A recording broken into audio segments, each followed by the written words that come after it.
नमस्कार बंधु माने आपण माननकु स्वागत आमर एही चैनल वास्तु टिप्स ओडिया को। बंधु माने जदि आपण कुंभ राशि रो व्यक्ति विशेष अटंती ताहेले एही भिडियोटी आपणक पई बहुत शुभ रहिबा पई जाउअछि। एही भिडियोटी आपणक पई बहुत गुरुत्वपूर्ण विषय रे आलोचना करा जिबा पई जाउअछि, जहा कि आपण जानिबा जो जरूरी अटे। बंधु माने पूरा 12 वर्ष परे कुंभ राशि लोक मानकर जीवन में एमिति गोटे बड़ परिवर्तन आसुछि, जहा आपण मानकर दुख चिंता और अटकी काम को धीरे धीरे दूर करदेव। आउ विशेष कथाटी हेउछि 2 जून एही दिन देवगुरु बृहस्पति मिथुन राशि कर्कट राशि को चलन करुछंती। आउ देवगुरु बृहस्पतिंकर एही गोचर अनेक राशि लोक मानक उपरे प्रभाव मध्य पकाइब, किंतु सबुठारु बड़ प्रभाव पड़िबो कुंभ राशिर लोकंकर जीवन रे। ताहेले काहींकी कुंभ राशिर लोक माने एते दिन धरी चिंतारे थिले, काहींकी एमानंकर जीवन रे बारंबार दुख आसुथला। आउ एबे आपण मानंक जीवन रे कोन सबु परिवर्तन हेबो, सबु किछि कथा आजिर एही वीडियो रे आपण जानिबे।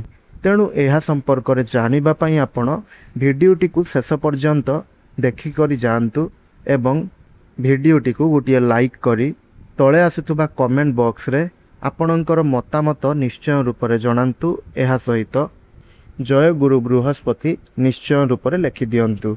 आउ भिडियोटी को आपणकर परिवार सदस्य सांगसाथी मानक सहित शेयर निश्चय रूप से करंतु। चैनलटी रे नुआ थिले चैनलटी को सब्सक्राइब करी पाखरे आसुथुबा बेल आइकन टी को मध्य प्रेस करि दियंतु, जहा द्वारा आमे जो वीडियो अपलोड करूँ ताहा आपण सर्वप्रथमे पाई परिबे।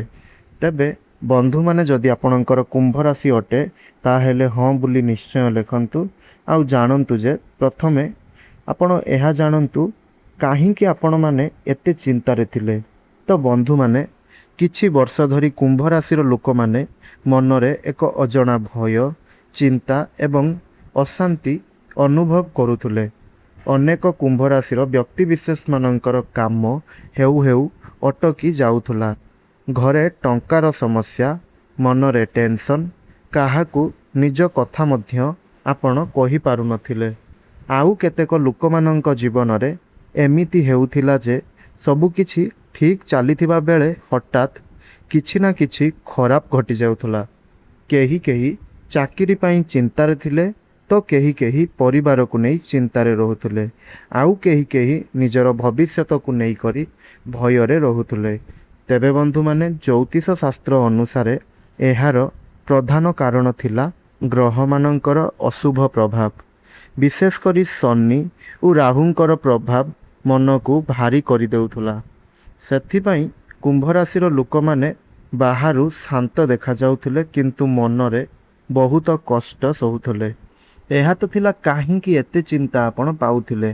हेले एबे जानंतु आपणकर भाग्य काहींकि बदलिबो।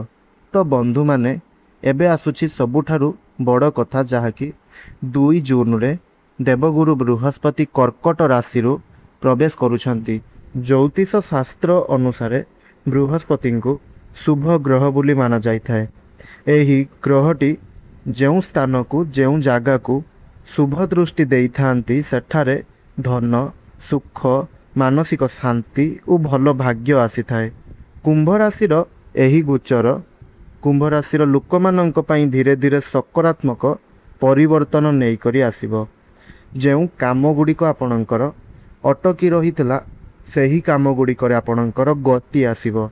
जेउ माने चाकरी खोजुथुले सेमानंकु नुआ सुजोग मिली पारे।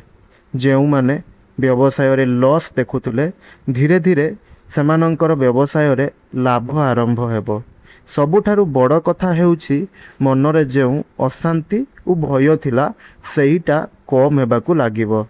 तेबे एही समय रे कुंभ राशि लोक माने अनेक नुआ अवसर मध्य पाइबे। काहार अटकी थिबा टंका फेरी आसीबो, तो आउ काहार नुआ काम आपण मानंकू मिली पारे। आउ केही केही नुआ व्यवसाय मध्य आरंभ करि पारंती। जेउ माने बहुत दिन धरी परिश्रम करुथिले किंतु फल मिलु नथिला, एबे सेमानंकु धीरे धीरे ସେହି ପରିଶ୍ରମର ଫଳ ମିଳିବ ଏବଂ ସେମାନଙ୍କର ଧୀରେ ଧୀରେ ଭଲ ସମୟ ଆସିବାକୁ ଲାଗିବ। କିନ୍ତୁ ଗୋଟିଏ କଥା ଧ୍ୟାନ ରଖନ୍ତୁ, ଏହି ସମୟରେ ଅତିରିକ୍ତ ରାଗ ଓ ନେଗେଟିଭ୍ ଚିନ୍ତାଠାରୁ ଆପଣ ଦୂରେଇ ରହିବା ଆବଶ୍ୟକ ଅଟେ। ପରିବାରରେ ଯେଉଁ ଅଶାନ୍ତି ଚାଲିଥିଲା ସେହି ସବୁ ମଧ୍ୟ ସୁଧାର ହେବ। ଘରର ଲୋକଙ୍କ ସହ ସମ୍ପର୍କ ଭଲ ରହିବ। ପୁରୁଣା ଭୁଲ ବୁଝାମଣା ଗୁଡ଼ିକ ଦୂର ହେବ। କେତେକ ଲୋକଙ୍କ ଜୀବନରେ ନୂଆ ପ୍ରେମ ମଧ୍ୟ ଆସିପାରେ। ଯେଉଁମାନଙ୍କ ବିବାହରେ ବାଧା ପୂର୍ବରୁ ଆସୁଥିଲା ସେମାନଙ୍କର ବିବାହରେ ଏବେ ମଧ୍ୟ ଶୁଭ ସଂକେତ ମିଳିପାରେ। ଯଦି ଆଜିକାଲି ଦୁନିଆରେ ଅନେକ ଲୋକ ବାହାରୁ ହସୁଥିବାର ଦେଖାଯାଆନ୍ତି କିନ୍ତୁ ମନରେ ବହୁତ ଚିନ୍ତା ନେଇ ବଞ୍ଚୁଛନ୍ତି। ବିଶେଷ କରି କୁମ୍ଭ ରାଶିର ଲୋକମାନେ ବହୁତ କଥା ମନରେ ରଖିଦିଅନ୍ତି। ଏମାନଙ୍କର ସବୁ କଷ୍ଟକୁ ମନରେ ରଖିଦିଅନ୍ତି। ଏମାନେ ସମସ୍ତଙ୍କୁ ସାହାଯ୍ୟ କରନ୍ତି କିନ୍ତୁ ନିଜ ଦୁଃଖ କାହାକୁ କହିପାରନ୍ତି ନାହିଁ। ବନ୍ଧୁମାନେ, ଜୀବନରେ କେବଳ ଟଙ୍କା ଥିଲେ ମଣିଷ ଖୁସି ହୁଏ ନାହିଁ। ଖୁସି ହେବା ପାଇଁ ମଧ୍ୟ ମଣିଷକୁ ମନର ଶାନ୍ତି, ପରିବାରର ପ୍ରେମ ଏବଂ ନିଜ ଲୋକଙ୍କର ସହଯୋଗର ବହୁତ ବଡ଼ ଆବଶ୍ୟକତା ରହିଥାଏ। ଆଜିକାଲି ଅନେକ ଲୋକ ଡିପ୍ରେସନ୍ ଏବଂ ଟେନସନ୍ରେ ରହୁଛନ୍ତି। କେହି ଚାକିରି ପାଇଁ ଚିନ୍ତାରେ ରହୁଛନ୍ତି ତ କେହି ଟଙ୍କା ପାଇଁ ଚିନ୍ତାରେ ରହୁଛନ୍ତି।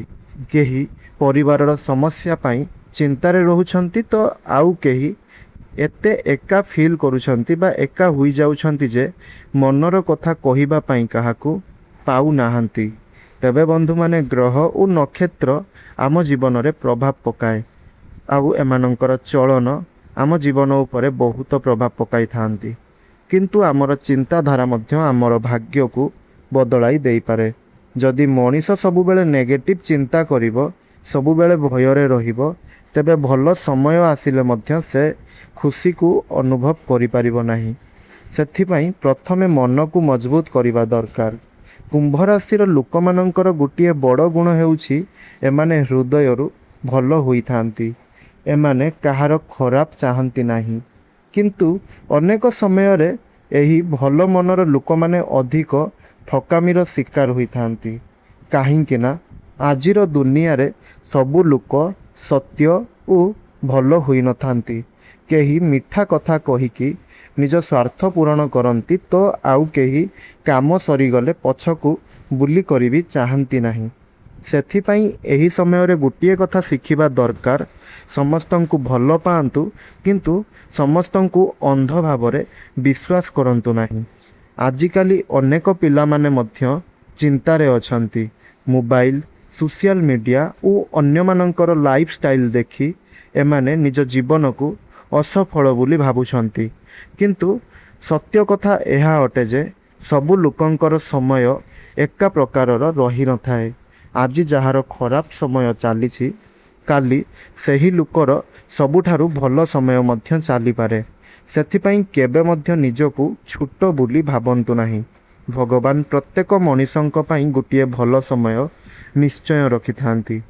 ଗୁରୁ ବୃହସ୍ପତିଙ୍କର ଏହି ଗୋଚର ଆମକୁ ଗୋଟିଏ ବଡ଼ ଶିକ୍ଷା ଦେଉଛି ଯେ ଯେତେ ଦୁଃଖ ଆସୁନା କାହିଁକି ଜୀବନରେ ଆଶା କେବେ ବି ଛାଡ଼ିବା ଉଚିତ ହୋଇନଥାଏ। ଆଜି ଯଦି ଆପଣ ହାର ମାନିନେବେ ତାହେଲେ କାଲି ଆସୁଥିବା ସୁଖକୁ ଆପଣ କେମିତି ଦେଖିବେ? ବନ୍ଧୁମାନେ, ଆଜିକାଲି ଲୋକମାନେ ଟଙ୍କା ପାଇଁ ନିଜ ଲୋକଙ୍କୁ ମଧ୍ୟ ଭୁଲି ଯାଉଛନ୍ତି। ମା ବାପାଙ୍କୁ ସମୟ ଦେଉନାହାନ୍ତି, ପରିବାର ସହ ବସିକି କଥା ହେଉନାହାନ୍ତି। କିନ୍ତୁ ମନେ ରଖନ୍ତୁ, ଯେତେବେଳେ ଖରାପ ସମୟ ଆସିଥାଏ ସେତେବେଳେ ଟଙ୍କା ଠାରୁ ଅଧିକ ନିଜର ଲୋକମାନଙ୍କର ସହଯୋଗ ଆବଶ୍ୟକ ପଡ଼େ।